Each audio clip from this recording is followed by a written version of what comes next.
Assalamualaikum warahmatullahi wabarakatuh. Selamat datang kembali di kelas Statistik bersama saya Arif Bima Johan.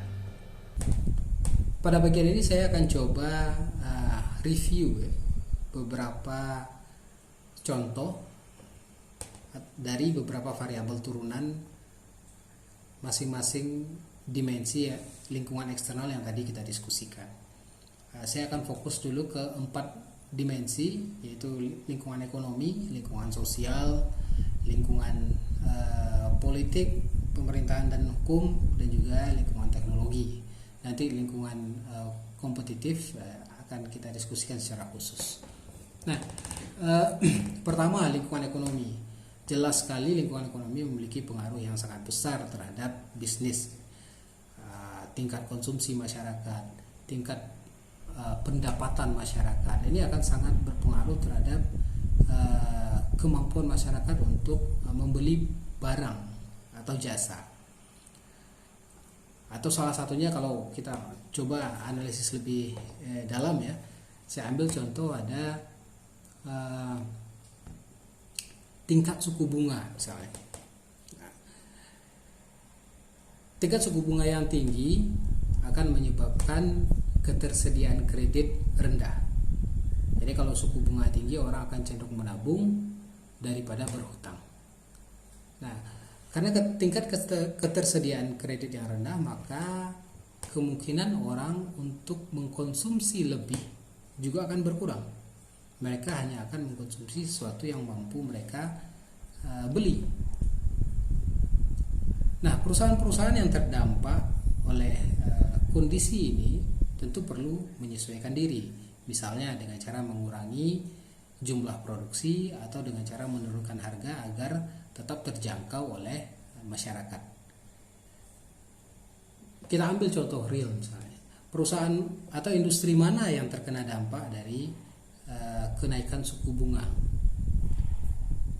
Yang paling jelas mungkin industri properti ya, jual beli rumah.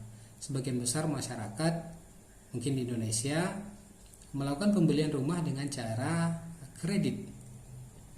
Jadi kredit itu kan kita membelanjakan penghasilan kita di masa depan ya. Penghasilan kita di masa depan kita ambil untuk dibelanjakan sekarang dan kita nyicil. Nah, kalau biaya berhutang itu besar, biaya berhutang itu dilihat dari suku bunga. Kalau bunganya besar, tentu kemampuan masyarakat untuk berhutang menjadi rendah. Sehingga orang akan mikir-mikir untuk beli rumah. Kenapa? Karena bunganya gede. Selain bayar angsuran, mereka juga harus membayar cicilan bunga. Nah, ini akan membuat jumlah pembeli properti menurun. Nah, seperti itu kira-kira dampak dari faktor-faktor ekonomi. Termasuk juga faktor-faktor ekonomi lainnya sangat banyak ya. Level of disposable income namanya, itu berapa sih jumlah atau tingkat kemampuan belanja atau tingkat income yang siap untuk dibelanjakan oleh masyarakat. Oke, bisa jadi masyarakat di Kota Padang itu rata-rata punya income 20 juta misalnya contoh. Tapi rata-rata masyarakat di Padang itu punya level of disposable income itu 5 juta. Maksudnya walaupun rata-rata pendapatannya 20 juta, tapi pendapatan yang siap untuk dibelanjakan hanya 5 juta. 15 juta yang lainnya kemana? Untuk kredit, membayar hutang misalnya. Itu kan bukan sesuatu yang bisa dibelanjakan. Nah, ini perlu diperhatikan oleh perusahaan. Pola konsumsi dari suatu daerah atau negara, nilai mata uang, terutama kalau perusahaan terlibat dengan transaksi internasional. Misalnya bahan baku untuk membuat produk tadi, membuat produk perusahaan tadi didatangkan dari luar negeri, maka akan ada efek dari nilai tukar di sini. Nah, dari sekian banyak faktor, dari sekian banyak variabel ekonomi, perusahaan harus bisa memutuskan mana variabel-variabel yang paling relevan untuk mereka, mana variabel-variabel yang harus menjadi perhatian lebih. Nah, kira-kira seperti itu faktor ekonomi. Nah, faktor lainnya misalnya ada faktor sosial budaya. Faktor sosial salah satunya demografi misalnya kan. Berapa proporsi generasi muda di Indonesia? Seperti apa perbandingannya dengan generasi yang lebih tua? Makanya sekarang produk-produk yang terkait dengan anak muda itu sangat banyak dijual karena secara demografi populasi generasi muda di Indonesia itu jauh lebih besar daripada generasi-generasi yang lain. Nah, termasuk juga populasi di suatu daerah, gendernya, jumlah jumlah keluarga yang atau jumlah individu yang menikah, jumlah kelahiran, jumlah kematian, budaya di suatu daerah atau budaya di suatu negara. Nah, dari banyak faktor tadi mana yang dianggap relevan? Nah, saya akan berikan salah satu contoh klasik mengenai faktor budaya ini. Misalnya gini, siapa sih yang nggak tahu dengan KFC? KFC datang dari Amerika. Sekarang gerainya sudah di seluruh dunia tentunya, hampir di seluruh dunia ya. Saya kurang informasi, saya juga tidak tahu apakah ada di Korea Utara KFC. Kemungkinan nggak ada ya, tapi gerainya sudah hampir di seluruh dunia. Cuman apa yang membedakan antara KFC yang di Amerika dengan yang di Indonesia? Nah, ya di sini ada kebiasaan, ada culture. Masyarakat Indonesia itu kalau makan harus pakai nasi. Nasi adalah makanan pokok yang sebenarnya itu adalah karbo ya. Kalau di Amerika mereka juga makan karbo, tapi mereka nggak kurang makan nasi. Karbo mereka yang dijual oleh KFC di sana adalah kentang. Jadi ada kentang, ada ayam gitu kan, ada karbonya, ada proteinnya gitu. Sementara di Indonesia bagi kita kentang kadang-kadang jadi lauk gitu. Sehingga makan nasi sama kentang, walaupun karbo sama karbo, kentangnya dianggap lauk gitu. Nasi harus ada di Indonesia. Kalau enggak, kemungkinan besar orang Indonesia nggak akan datang ke KFC, karena mereka nggak akan kenyang kalau nggak makan nasi. Nah, ini adalah faktor budaya di mana perusahaan tidak bisa mempengaruhi atau sulit untuk mempengaruhi, mengubah kebiasaan orang dari mengkonsumsi nasi menjadi mengkonsumsi kentang, padahal sama-sama karbo, fungsinya sama gitu. Bahkan mungkin lebih sehat kentang ya. Nah, yang dilakukan oleh KFC di sini apa? Dia menyesuaikan diri. Dia menyesuaikan diri terhadap lingkungan eksternal yang tidak dapat dia pengaruhi. Nah, seperti itu kira-kira ya. Kemudian ada lagi faktor politik, pemerintahan dan hukum. Nah, ini memiliki pengaruh yang juga sangat besar bagi perusahaan. Di hukum misalnya, kalau Anda mau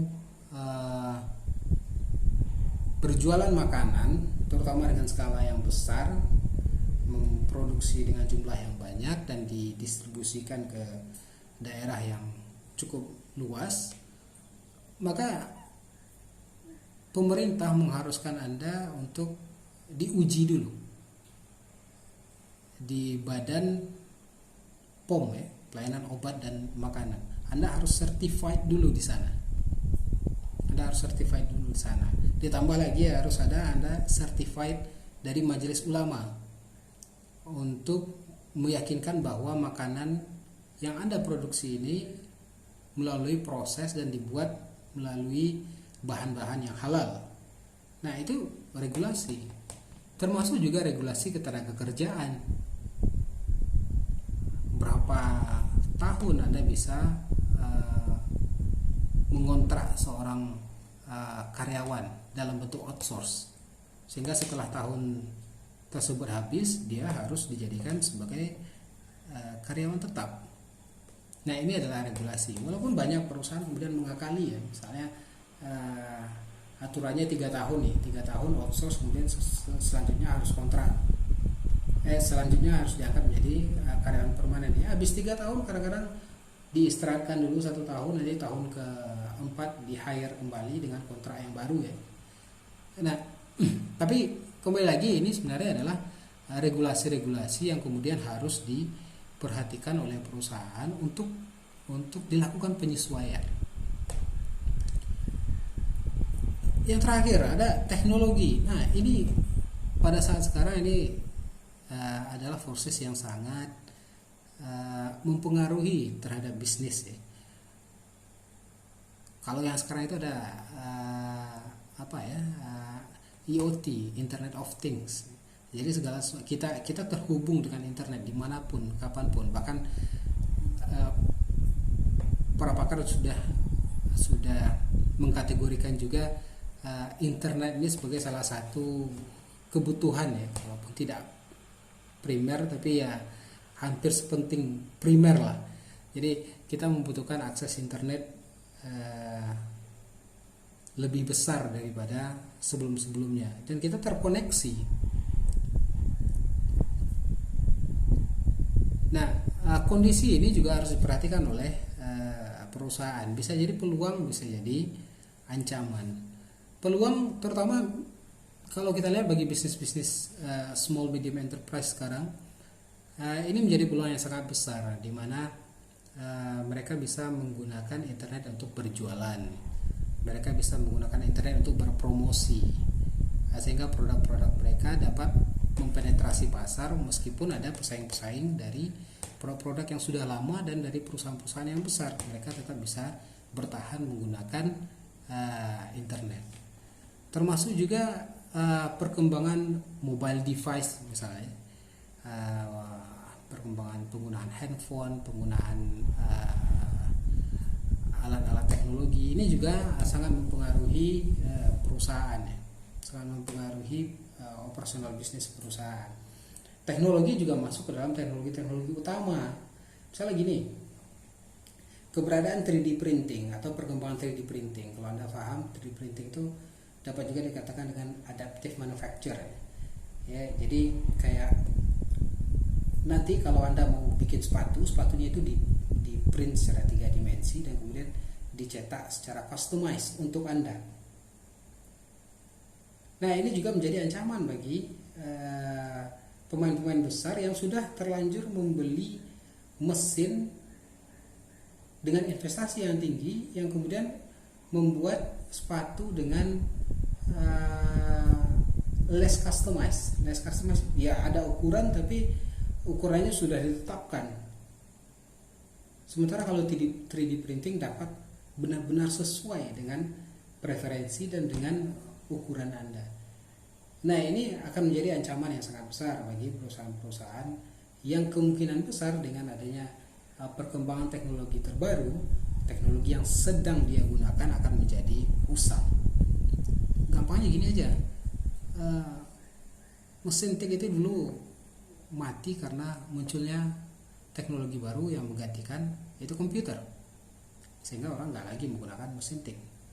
Siapa yang menggunakan mesin tik sekarang? Paling anak teknik ya, tapi silakan ditanya aja apakah mereka masih menggunakan mesin tik.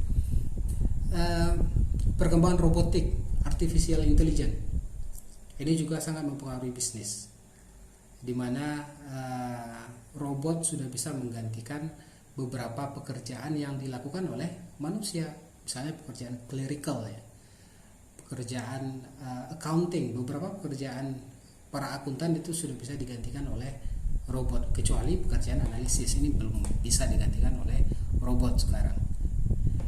Nah, kurang lebih seperti itu bagaimana faktor-faktor ekonomi, sosial, pemerintahan, legal, dan teknologi dapat mempengaruhi bisnis perusahaan, sehingga perusahaan harus mampu menganalisa semua lingkungan tadi dan memilih variabel-variabel penting yang mana yang harus menjadi fokus dan menjadi perhatian bagi perusahaan. Karena terlalu banyak informasi di luar sana dan perusahaan tidak akan memiliki sumber daya yang cukup untuk menganalisa semuanya. Mereka harus bisa memutuskan yang mana yang dianggap paling relevan bagi bisnis. Mungkin sekian.